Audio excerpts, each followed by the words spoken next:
नमः शिवाय।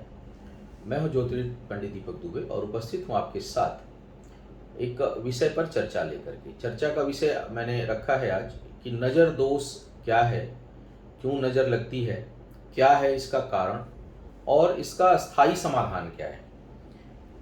तो इस पर विस्तार से चर्चा करेंगे। कई बार मैं देखता हूं कि इसके प्रश्न भी आते हैं और लोग परेशान भी होते हैं। कई बार आपके साथ ऐसी स्थिति होती है कि आप एकदम आपका सब कुछ ठीक चल रहा है और एकदम अचानक से चीज़ें डिस्टर्ब होने लगती हैं।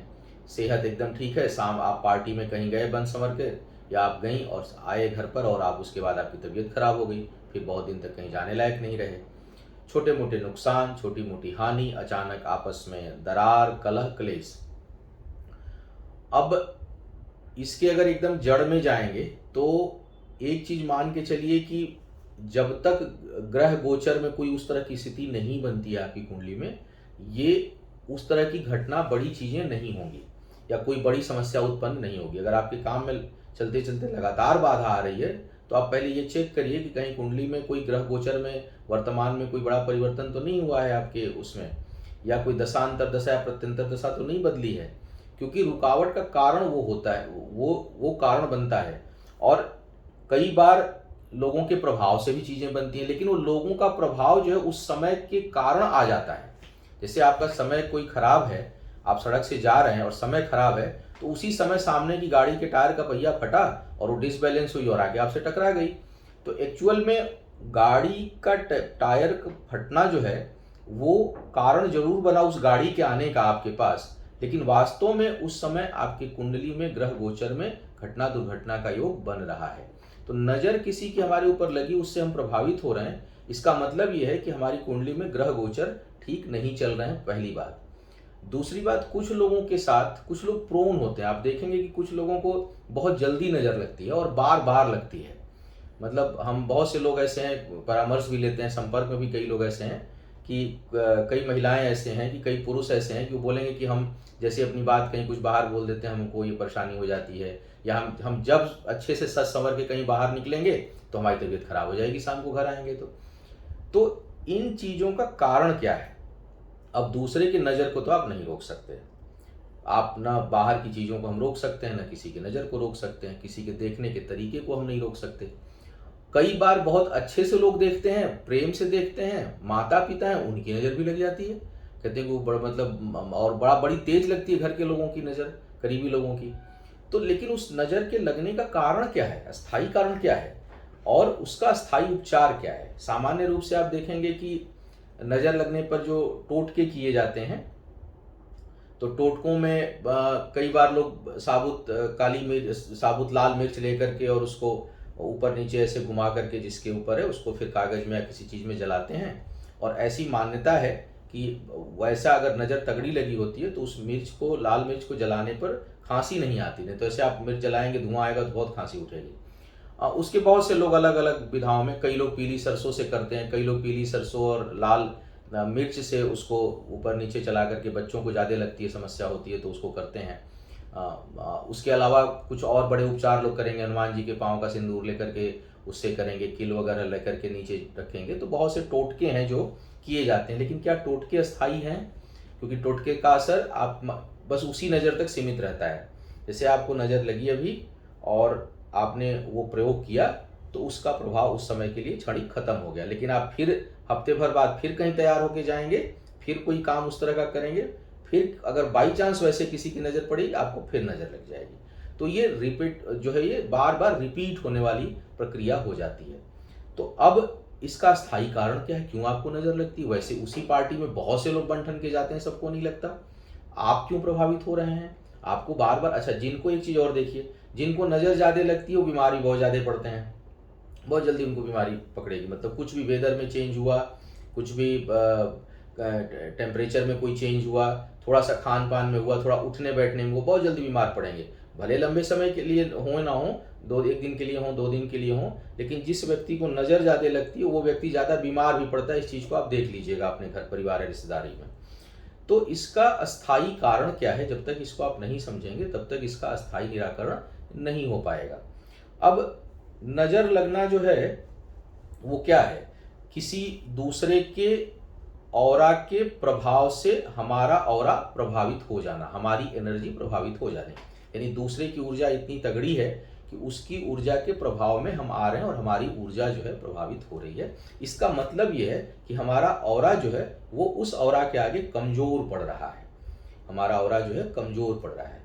ऑरा बढ़ाने के ऊपर एक मैंने वीडियो बहुत पहले दी थी, आप उसको देखिएगा। अब ऑरा कमजोर क्यों होता है, इसका जरा आपने, जिसको नजर लगती है उसकी जरा कुंडली देखिए। उस कुंडली में आप देखेंगे कि अक्सर लग्नेश कमजोर स्थिति में होता है, लग्नेश की स्थिति ठीक नहीं होगी, पहली समस्या। और दूसरी समस्या, चंद्रमा निश्चित कमजोर होगा, या तो वो नीच राशि में बैठ गया होगा, या अमावस्या के आसपास होगा, या राहु शनि या केतु से पीड़ित होगा, या उनके नक्षत्र में होगा। तो ऐसे लोगों को जब चंद्रमा कमजोर है तो, और जो आपका लग्नेश कमजोर है, तो इस स्थिति में आपको नजर जल्दी लगेगी, बीमारी या कोई समस्या जल्दी आएगी। और चूंकि चंद्रमा से प्रभावित आप रहते हैं तो जल्दी बीमार होते हैं, जल्दी ठीक भी होते हैं। और 2 दिन में बीमार हुए, 2 दिन में ठीक हुए, जरा सा परिवर्तन हुआ तुरंत पड़ गए, फिर 2 दिन बाद फिर ठीक हो गए। तो जो चंद्रमा में जो अस्थिरता है उसके स्वभाव में, चंद्रमा जब कमजोर रहता है तो वो अस्थिरता आपके ऊपर भी पड़ती है। बार बार लोग एक भ्रम उत्पन्न करते हैं कि भाई ग्रह कैसे, तो हमेशा एक चीज ध्यान रखिए, ग्रह का मतलब भूत प्रेत नहीं है कोई, ग्रह का मतलब आपके अंदर उस ग्रह से संबंधित या उस तरह की एनर्जी से, उस तरह की ऊर्जा से है। तो अगर आपकी कुंडली में इस प्रकार का योग है तो पहली बात तो यह है कि आपको बार बार नजर लगेगी और बार बार आपको टोटके करने पड़ेंगे। अब अस्थायी समाधान क्या है? अगर अस्थायी समाधान जो है वो चंद्रमा को मजबूत करना है, चंद्रमा को मजबूत करना है और लग्नेश को मजबूत करना है। चंद्रमा कैसे मजबूत होगा? हमेशा चांदी के गिलास में पानी पीना शुरू करिए। अच्छा, कई बार लोग नजर हटाने के लिए पहन लेते हैं काला या लाल, कोई काली चीज डाल लेंगे या लाल चीज डाल लेंगे। अब कई बार जो है वो काली चीजें आपको सूट नहीं करती हैं मान लीजिए, तो तब भी आप बीमार पड़ेंगे। आप कई लोगों को आप देखिए काला कपड़ा पहनेंगे उसे बीमार पड़ जाएंगे, क्योंकि जो है वो, या कोई पर्टिकुलर कलर पहनेंगे उसे ना बीमार पड़ जाएंगे, फिर आप कहेंगे जब हम पीला पहनते हैं हमको नजर लग जाती है। तो आप ये ध्यान रखिए कि क्या वो कलर सूट करता है आपके लिए, क्या वो सूटेबल कलर है। जैसे कर्क लग्न की कुंडली है तो काला रंग बहुत अट्रैक्ट करेगा, लेकिन वो हमेशा स्वास्थ्य के लिए आपके लिए हानिकारक होगा। तो आपको थोड़ा सा ये ध्यान रखना पड़ेगा कि अपनी कुंडली के अनुसार आप कलर का चयन करें। और अगर उसमें लग्नेश कमजोर है तो लग्नेश को बलि करने से संबंधित उपाय, और चंद्रमा को तो जरूर बलि करिए, मजबूत करिए। और चंद्रमा को मजबूत करने के लिए कोई बहुत कठिन जो है उपाय नहीं है। कई बार जब मैं उपाय बताता हूं तो लोग पूछते हैं, जैसे चंद्रमा को मजबूत करने का सबसे अच्छा तरीका है पानी अधिक पीना और स्विमिंग करना। तैराकी अगर कर सकते हैं तो तैराकी करिए, या पानी अधिक पीजिए और बहते पानी, तेज माने पानी का बहाव, जहाँ बहता हुआ पानी हो, झरना हो, नदी हो, कहीं कोई जहाँ नहर हो, जहाँ पानी का बहाव हो, वहां पर थोड़ी देर बैठा करिए, थोड़ा सा समय, कई फायदा होगा। चंद्रमा मजबूत होगा, थॉट प्रोसेस अच्छा होगा, जो निगेटिव एनर्जी आपकी हो रही है वो खत्म होगी। और अगर कर सकें तो पूर्णिमा को हवन करना शुरू कर दीजिए। शाम को उपलब्ध हो तो के हवन करने के लिए थोड़ा उपले ले लीजिए, गाय का घी ले लीजिए, और गाय का ही उपला हो और आम की लकड़ी मिल जाए तो अति उत्तम, अन्यथा गाय का उपला और गाय के घी से जो है हवन कर दीजिए। चंद्रमा पूर्णिमा के दिन चंद्रमा का जो बीज मंत्र है, ओम श्रांग श्रीं श्रौं सह चंद्राय नमः, इस मंत्र से आप 108 बार जो है वो आहुति डाल दीजिए। उससे क्या होगा कि धीरे धीरे आप देखेंगे कि एक तो अग्नि के प्रभाव से जब हम हवन और यज्ञ करते हैं तो जितनी निगेटिव एनर्जी, जितना निगेटिव ऑरा है हमारे आसपास का, वो खत्म होता है। दूसरा, पॉजिटिव एनर्जी जो है वो इंक्रीज करती है आपकी। चंद्रमा का बल बढ़ेगा तो आपका ऑरा पॉजिटिव होगा, और ऑरा जब पॉजिटिव होगा तो आपको नजर लगने की समस्या धीरे धीरे खत्म होगी, बीमार होने की बार बार समस्या धीरे धीरे खत्म होगी। फिर आप चाहे कहीं जाएं, कोई आपको देखे, उसके ऑरा से आप नहीं प्रभावित होंगे, बल्कि आपके अच्छे ऑरा से कोई बीमार और गलत दृष्टि वाला व्यक्ति भी पॉजिटिव सोचने लगेगा। तो ऑरा इस तरह का होना चाहिए कि हमारे प्रभाव से दूसरा परिवर्तित हो जाए, दूसरे के प्रभाव से हम परिवर्तित ना हो।